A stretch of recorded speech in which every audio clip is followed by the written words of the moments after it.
momento em que eu passo a estar deprimido, eu já não consigo lidar com o stress da mesma maneira. Eu, digamos assim, tornei-me fraco à visão deste mito.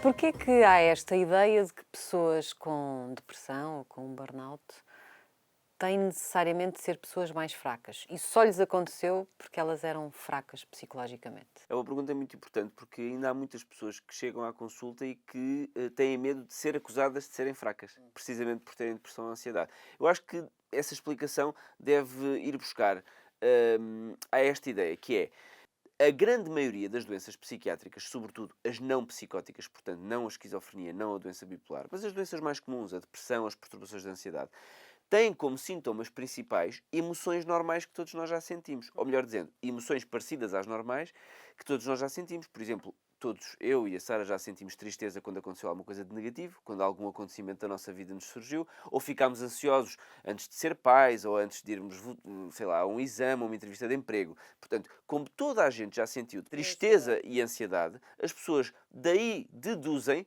que a depressão e as perturbações de ansiedade é só aquilo, mas um bocadinho mais. E, portanto, como também sabemos que a maior parte das pessoas sente emoções normais, como tristeza e ansiedade, porque acontecem coisas na vida da pessoa, deduzem daí que a pessoa que tem depressão e ansiedade é só porque sofre um bocado demais com essas mesmas coisas. Portanto, teve acontecimentos e sofreu mais do que era suposto. E ao sofrer mais ficou doente. E isto é completamente descabido. Porque é verdade que viver stress psicológico é um fator de risco para doença mental comum. Portanto, é risco para depressão e ansiedade, ter stress psicológico. Mas ter stress psicológico pode assumir muitas formas diferentes.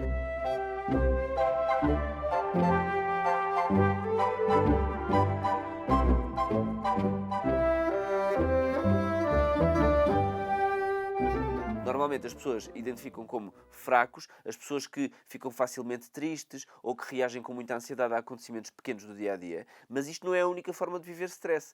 Stress está sob muitas formas diferentes. Viver assim ansiosamente o dia a dia com as pequenas coisas, ou encarar de forma muito estoica uma atividade laboral muito exigente ou problemas de saúde dos filhos e aparentemente estar a levar aquilo com muita força e com muita garra e, no entanto, estar a sofrer muito, mesmo sem se perceber, e a viver grande stress com essa tensão. Ou, mais comum ainda, quando as pessoas têm um dia a dia que é um dia a dia estressante, mas no qual não acontece nada de especial. Mas têm os seus ciclos de vigília e sono perturbados, acordam cedo, deitam-se tarde, têm que ir pôr os filhos, vestir os miúdos, picar o ponto, cumprir objetivos, pagar as contas. Tudo isso é uma vivência de stress mantida, que ainda que não se refira a um acontecimento qualquer, também é um fator de risco para depressão e ansiedade. E, portanto, ainda que as pessoas achem que deprime ou fica com uma perturbação de ansiedade aquele que é fraco, isto é completamente disparatado, porque há uma panóplia de formas de vivenciar o stress, todas elas fatores de risco para depressão e ansiedade, e a maior parte delas não conotadas com pessoas teoricamente fracas. Essa percepção de fraqueza também estará ligada com a dificuldade na recuperação?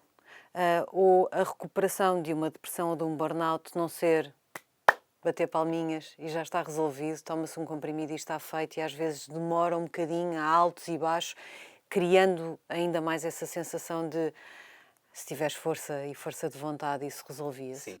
Isto é importante porque, além dos fatores de stress, dos quais eu já falei, temos os fatores individuais, ou seja, os fatores da personalidade, não é verdade? E é também muito redutor dizer assim, esta pessoa tem uma personalidade fraca, porque a personalidade é um conjunto de características muito grande, muito vasto, e cada uma dessas características, se for mais ou menos expressa, vamos supor, eu sou mais extrovertido ou menos extrovertido, tenho mais tendência às experiências novas ou menos tendência às experiências novas, eu tenho mais tendência a ruminar sobre o que me aconteceu ou não.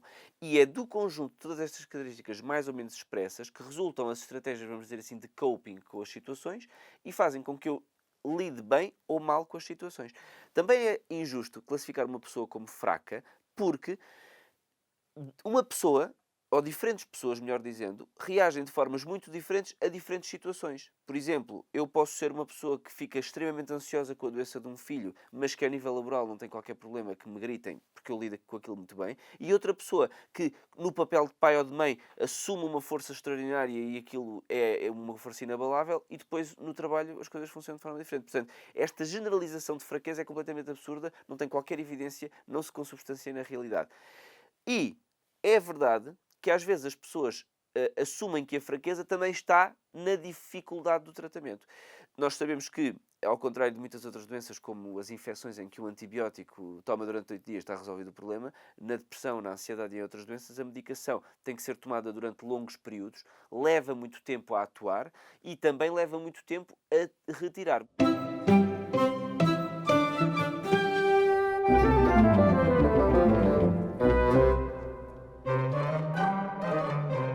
Quando eu digo muito tempo, 6 meses, um ano, mas de qualquer forma é muito mais do que os 8 dias do antibiótico.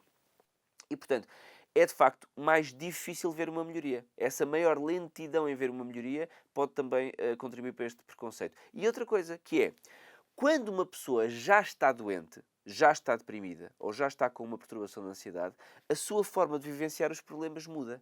Quer dizer que, mesmo que eu fosse uma pessoa com muita capacidade de gestão de stress, no momento em que eu passo a estar deprimido, eu já não consigo lidar com o stress da mesma maneira. Eu, digamos assim, tornei-me fraco à visão deste mito e deste estigma. E, portanto, mais uma vez, quando a pessoa, digamos que anuncia, não é que as pessoas andem a anunciar em público, mas quando uma pessoa assume que tem uma depressão, ela é vista como uma pessoa que não está bem, que não está a lidar bem com os problemas, mas isso também é resultado da própria doença. E, portanto, quando a doença é resolvida e é tratada, essa dita fraqueza, que eu abomino esta designação, desaparece ela própria. Obrigada. Obrigado.